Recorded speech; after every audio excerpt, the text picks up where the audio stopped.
What's going on everybody, Michael here and welcome to another video. In the video of today, I'm going to be teaching you guys how to achieve this nice shaded typography brush text effect. It's all done in Photoshop and there's no like actual hand drawing, it's all fonts. All the resources again are going to be in the description below. So you could use this for a postcard, for a poster, pretty much anything you could think of, as long as you get the sizings right and you know, stuff like that, the aspect ratio. You could use this even on a t-shirt, so you could use this for pretty much any visual design, which makes it pretty nifty. And that's about it guys. I hope you really enjoyed this tutorial and just gonna get straight on with it. Alright guys, so what you want to do is simple. You want to create a new document in your Photoshop in order to do this artwork. In order to do that, what you want to do is simple. Click create new over here as soon as you load Photoshop and select the template you want to use. For me it's going to be 1920 by 1080 because I would like to create a thumbnail for this video. If you want to do the same using the style that I'm about to show you, just copy and paste the settings from here. Alright, good. Now we're going to hit create. Right, so next up what we have to do is unlock the background and give it a color fill. In order to do that, I suggest we use the shortcut Shift F5, or if you don't want to use the shortcut, you can go to Edit and Fill. Good. You want to select color and give it a 14, 14, 14 fill. You're going to see why in a second, just bear with me guys. Alright, so once you've done that, just hit OK, OK again to confirm the fill. Now we have applied the fill. Good. Now what we want to do is load in our type, the text we want to use. And in order to do that, we're going to use again a shortcut. Press T on your keyboard, or if you hate shortcuts, you can choose this tool right here, the horizontal type tool. Right, good. Now what you want to do is click on the artboard over here and type in the words you want to use. For me it's going to be Joshua because I like the way that sounds, the way that rolls on the tongue, and I think it's going to complement the artwork altogether. And just to do that, I'm just going to type in Joshua with capital J. Right, and you just want to click and kind of transform this, make it a little bigger. So press Ctrl T on your keyboard, have Alt selected, and kind of scale it up. I think this is going to be fitting, and I'm going to align it toward to the center. I think this should do it. I think it's centered or something like that. It doesn't have to be perfect. Right, now we just want to deselect everything and apply the changes. Good. If you want, you could actually align it to the center even more by doing this. There you go, now it's centered. Now what we want to do is simple. We want to add a little bit of shading, because shading always makes something really fancy. Alright, so we want to add a new layer. Double click on it to rename it, and rename it something relevant like shades, and just click away. Good. Now once you have this selected, you want to select your brush tool and make sure you have a brush that's soft with hardness 0% and a size that is kind of relevant, proportional to your text, so it must be relevant to the context you are in. Good. Once you've done that, I suggest you zoom in, and now we want to create shades wherever the brush would bend. For example, if you were to imagine this was a brush text, I painted this with a brush, I'm going to imagine where the brush would bend. So with that in mind, this is a straight line, it's going to go straight, and this is where it does a sudden bend. We're looking for sudden bends. How am I going to add shading to that? Really easy. I'm going to select the pen tool by pressing P, and I'm just going to draw the outline of that shade. In order to do that, I'm going to do this with a little bit of a round thing here, so it's smooth, and then I'm going to be going in this direction. It can be a more thick, it doesn't matter, and hit selection.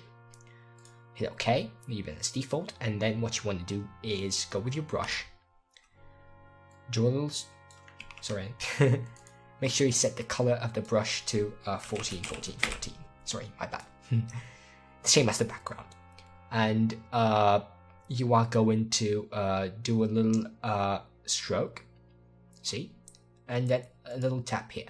So that it's dark and you want to deselect. And you can see that we have quite a nice shade there, a nice gradient, a nice ombre. Good.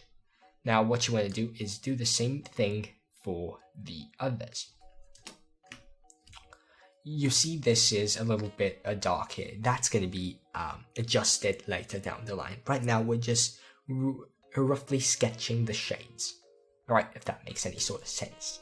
Now what you select again your pen tool and think where would another shade go. So this is where it'll bend down here, and also, but it's gonna be a lot of shades on the one letter. You want to avoid that. So I'm thinking we're gonna add a shade here when this is kind of happening, this curvature. I'm gonna imagine how that curvature comes, and then I'm just gonna be doing this amorphic thing right here. It doesn't matter, we just need this curve right here to be exact. Zoom in, make this a selection with all the default settings, and have the brush again go a little stroke, and then sorry, that's a bit too much. A little stroke and then a little tap there, so it's a little darker. Good, and now it looks amazing. Now in order to continue with this idea, this is like over the letter C. Here we're gonna need a little bit more shading as well, so I'm gonna select the pen tool and continue. Imagining like this is you know, overlapping, and I'm gonna make this amorphic thing happening here. Make it a selection with the same settings. Get yourself the brush, a little stroke, and a little bit of a tap here. Now that gives me a nice ombre. Do the same for the other side here. This depends on the letters, guys, and the way you feel stuff should go. You need to have a little bit of a aesthetic sense in order to do this, if you know what I mean. You have to feel where stuff should go and where stuff shouldn't, and if you're doing it too much. Right, so we have a selection. Go with the brush tool, and as always, a little stroke and then a little tap. Very well. That looks beautiful. Now, just because we're fancy, we're gonna add another shade here. Just like so.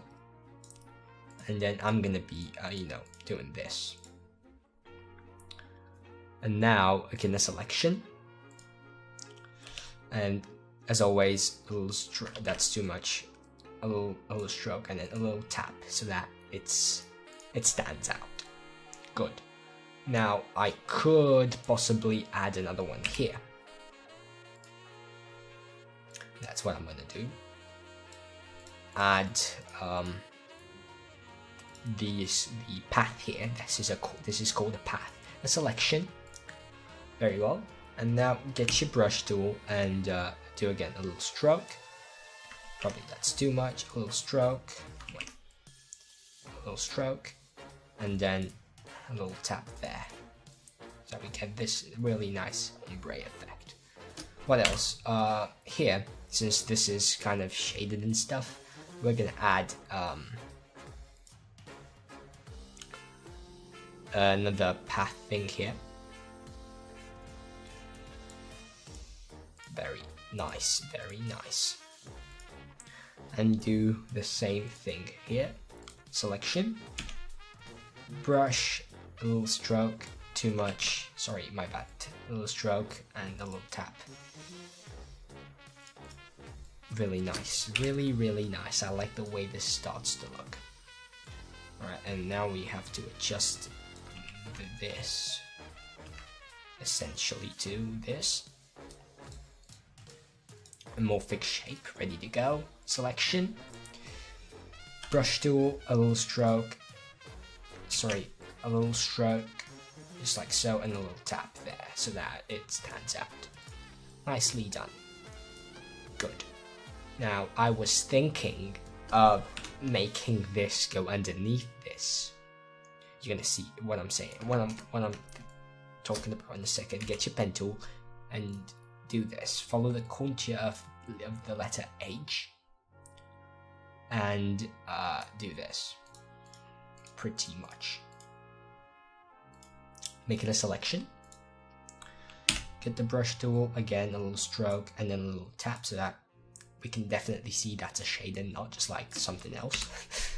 Right? Do the same here. Don't be shy. It's really important that you kind of do this path accordingly so that you don't get a little bit of the other side of the letter. You don't want shaded. But I'm going to be super duper careful here so that I don't, you know, accidentally stain the other part of the letter, just like this one. Make it a selection and use your brush tool, and I'm going to draw a stroke just like so, and a little tap here. And that gives me a nice ombre effect. As you can see, I did not stain this at all. Even if you did, you could get your eraser by pressing E and just like clean it up softly. Make sure it's a soft eraser, like hardness, 0 and size proportional to the text. Pretty much the same size as this. Alright, so next up, I'm thinking about doing a shade here. So get your pen tool, follow the curvature accordingly, and then do the amorphic thing that we were... Okay, I did not do this right. Don't do the path to... Don't follow the curvature too long because it's gonna start losing its accuracy on the way down, and that's not what we're looking for. Good. And now get your selection and use the brush tool, as always, a little stroke and then a little tap. Or another stroke depending on the length. But you probably got that already. Good. I could probably add another thing here. Do the same thing, a more thick shape. Selection. Brush tool. Stroke. And tap. Good, and now get your pen tool again. This is the last shade I'm going to be adding to this artwork because I think that there's too many of them. And just kind of do the amorphic thing as well. Here, we follow the curvature and then the rest can be amorphic. Selection, okay, default settings, whatever. A little stroke to kind of get that draft going on. Not okay, just like so. And a little tap or a little stroke depending on the length. Here it's a little stroke. I like the way this looks. Let us zoom out and look at our artwork. It looks amazing. In order to make this look better, we can go to the opacity layer of stuff and kind of drag this down to an about, I think, 71%. 72%, to about 72%, more or less. And this is kind of the effect complete. We can, as always, enhance this effect further. So in order to go with this next step, we want to cut out any excess shading, which is currently hidden because we have this dark background. But if I were to remove it, just a second, you could kind of see the excess shading here, and here, and here, and also a bit here.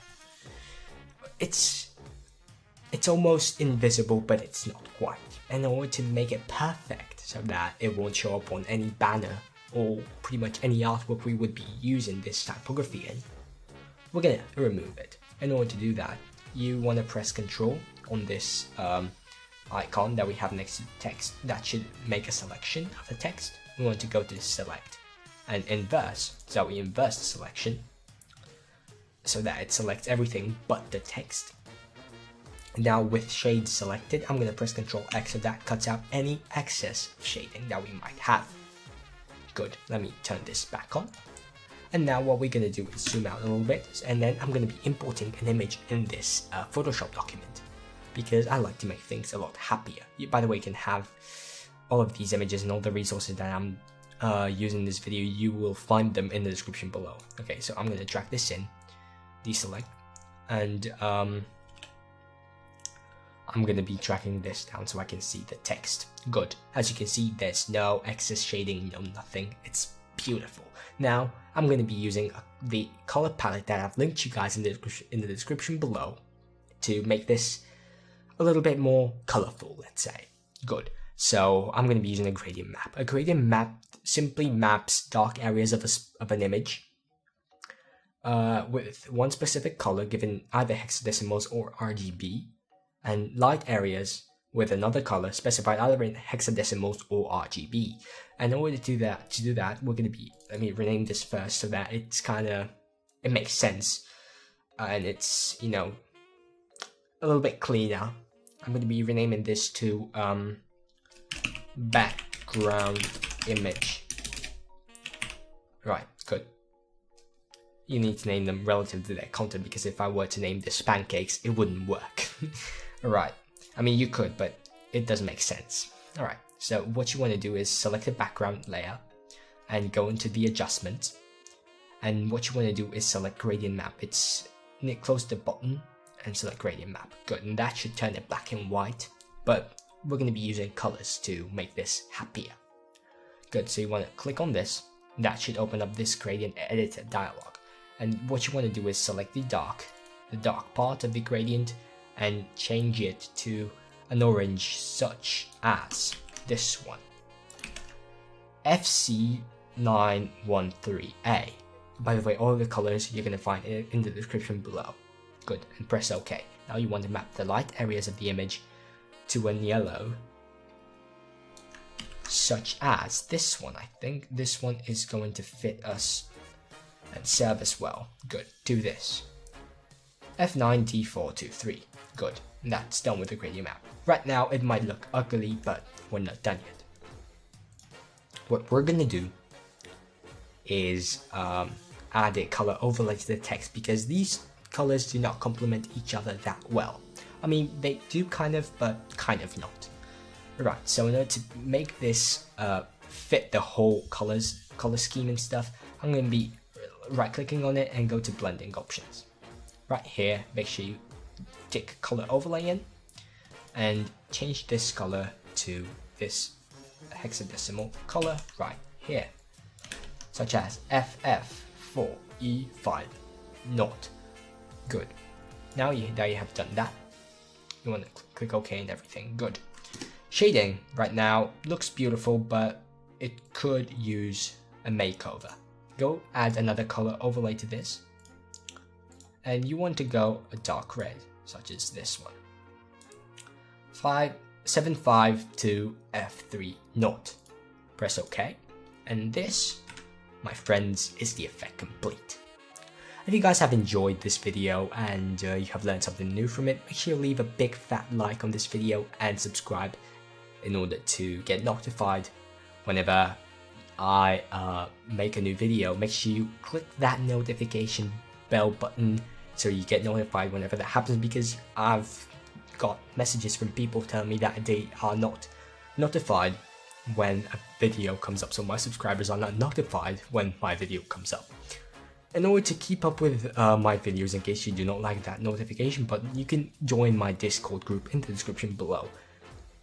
It's the Artist Inner Circle, everybody. There you can ask me questions about Photoshop, Illustrator, or pretty much any other art software you might use, or just ask for genuine advice. I'm there to help you guys. No charges, no stuff like that. It's just for free, and everybody is a friend there, and I'm helping you guys because I really like helping you guys. So that's about it for today. I hope you enjoy, hope you learned something new. If you did learn something new, share this video with friends who you might think might enjoy my content, and I'll see you guys in the next video. Peace out, have a good one, and as always, take it easy, folks.